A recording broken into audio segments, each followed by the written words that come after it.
बिस्मिल्लाहिर्रहमानिर्रहीम। 10th class के students और सेकेंड ईयर के स्टूडेंट्स, आप लोगों के एग्ज़ाम्स ख़त्म हो गए। तो अब एक बहुत बड़ा सवाल स्पेशली 10th क्लास के स्टूडेंट्स के लिए ये होता है कि सर 10th क्लास के बाद हमें कौन से सब्जेक्ट चूज़ करने चाहिए और हमें अगर जो भी हम सब्जेक्ट चूज़ करें तो उसका क्या स्कोप है। सपोज बहुत से बच्चे मैट्रिक के बाद FSC, medical, pre medical, ICOM, FA like that, इस तरह बहुत से कोर्सेज हैं यानी कि क्लासेज हैं कि हम कौन सा जो है एक फील्ड है उसको हम चूज़ करें, और अगर हम इस फील्ड को चूज़ करेंगे तो उसके क्या हमारे लिए बेनिफिट्स होंगे। तो बहुत ही एक छोटी सी वीडियो में आपको फ्री काउंसलिंग देने लगा कि सबसे पहली बात मैं इसको डिस्कस करने से पहले आप लोगों से शेयर करना चाहूँगा कि बेटा हर बच्चे की जो मेंटेलिटी होती है वो अपनी होती है। कभी भी आप सब्जेक्ट को ये सोचकर चूज मत कीजिएगा कि ये मेरे दोस्त ने चूज किया है तो मैं भी इसको चूज कर लूँ। पहली गलती बच्चे जो करते हैं, सबसे बड़ी गलती यही करते हैं कि उनकी मेंटेलिटी या उनकी फील्ड या उनकी सोच या उनका जो एक स्कोप होता है, एक प्लान जो होता है जिंदगी का, वो कुछ और होता है और वो दोस्तों के पीछे लगकर तो कुछ और सब्जेक्ट चूज कर लेते हैं। और जब आपका उसमें इंटरेस्ट ही नहीं होता तो आप कभी भी उस सब्जेक्ट में बहुत अच्छा परफॉर्म नहीं कर सकते। तो सबसे पहली बात बेटा, आप कोई फील्ड भी चूज करें जो मैं आपको बताने लगा हूं, लेकिन दोस्तों के पीछे लगकर मत करें। अपनी मेंटेलिटी और अपनी सोच और अपने एम को रखकर करें।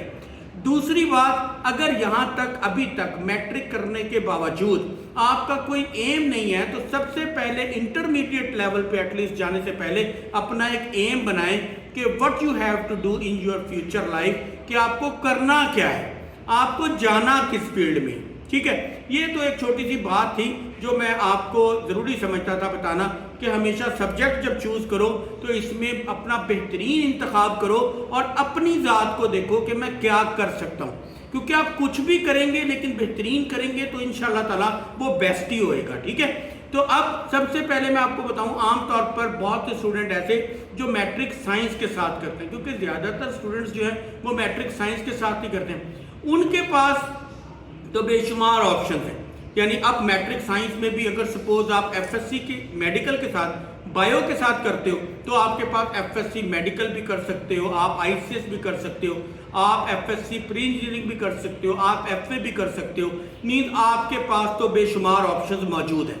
करना क्या है वो भी मैं आपको बताने चाह रहा हूँ कि आपके लिए बेस्ट क्या है, लेकिन पहले आराम से इस पूरी बात को, ये 8-10 मिनट की वीडियो इंशाल्लाह ताला आपकी ज़िंदगी बदल देगी अगर आप इसको पूरा सुने, क्योंकि ये वो इंतखाब है, ये वो पहली ईंट है इमारत की।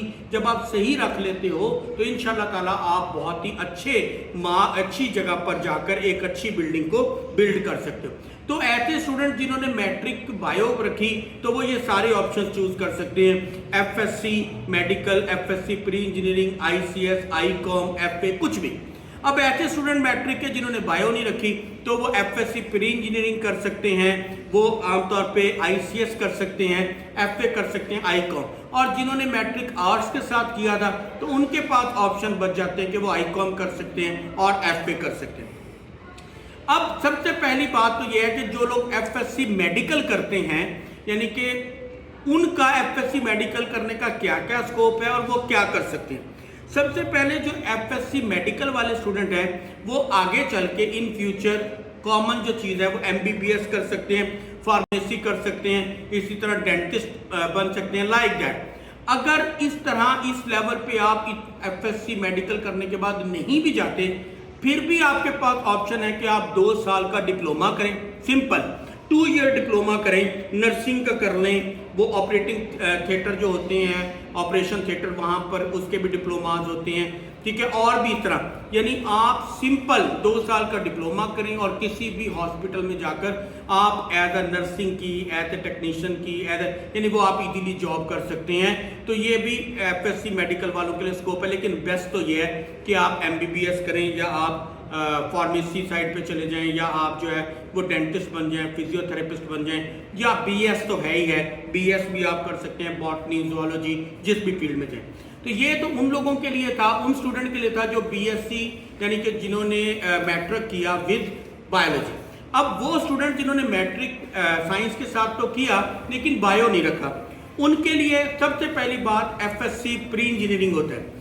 एफएससी प्री इंजीनियरिंग में जितनी भी इंजीनियरिंग कोर्सेज हैं, जिसमें सिविल इंजीनियर है, केमिकल इंजीनियर है, इलेक्ट्रिकल इंजीनियर है, इसी तरह से जितने भी हैं मतलब सॉफ्टवेयर इंजीनियर है, ये सब आप कर सकते हैं एफएससी प्री मेडिकल, यानी कि प्री मेडिकल नहीं, एफएससी इंजीनियरिंग करने के बाद, ठीक है।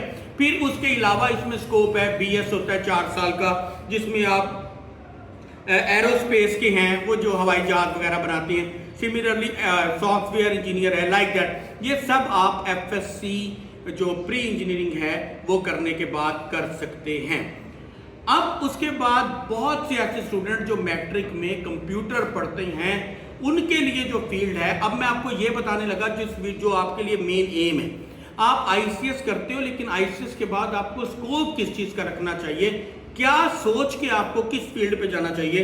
तो जो लोग आईसीएस करते हैं, आईसीएस मतलब उसके बाद आप सॉफ्टवेयर इंजीनियर बन सकते हैं, ठीक है, बीएस कर सकते हैं कंप्यूटर साइंस में, टेलीकम्युनिकेशन एआई में। अब यहाँ पर मैं आपको बताऊं कि मैनी स्टूडेंट जो होते हैं ना, वो आईसीएस करने के बाद ज़्यादातर बीसीएस यानी सॉफ्टवेयर इंजीनियरिंग की तरफ जाते हैं। मैं आपको बताऊं यहाँ पर मैं जो समझता हूँ कि आप एफएससी यानी जब आप आईसीएस करते हो तो उसके बाद आपके लिए बेस्ट है कि आप टेलीकम्युनिकेशन जो एआई फील्ड है उसमें आप जाएं।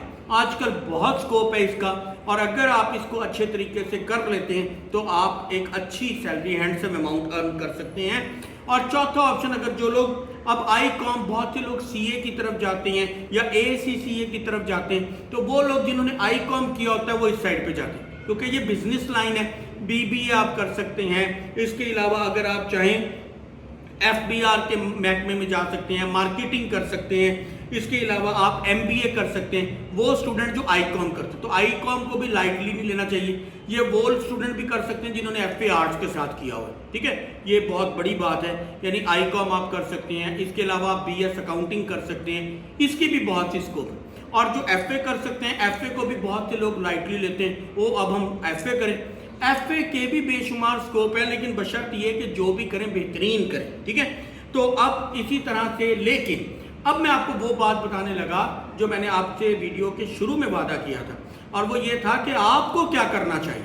देखें, मैं ये समझता हूँ कि आप जो मर्जी फील्ड को चूज करें, एफएससी, आईसीएस, एफए, आईकॉम, जो मर्जी, लेकिन जो करें वो कोशिश करें जो आप 100% करना चाहते हैं और जिसके लिए आपका दिमाग एग्री है। और पढ़ाई के साथ साथ मैं आपको ज़रूर रिक्वेस्ट भी है और मैं समझता हूँ कि बेस्ट भी है, कोई ना कोई स्किल ज़रूर साथ गेन करें, साथ साथ कोई ना कोई स्किल ज़रूर हासिल करें। क्योंकि आजकल जो हमारा ये आजकल का माहौल है, हमारा जो दौर चल रहा है, इसमें जो अर्निंग है तो वो बहुत ही ज़्यादा ज़रूरी है, लर्निंग विद अर्निंग, ठीक है।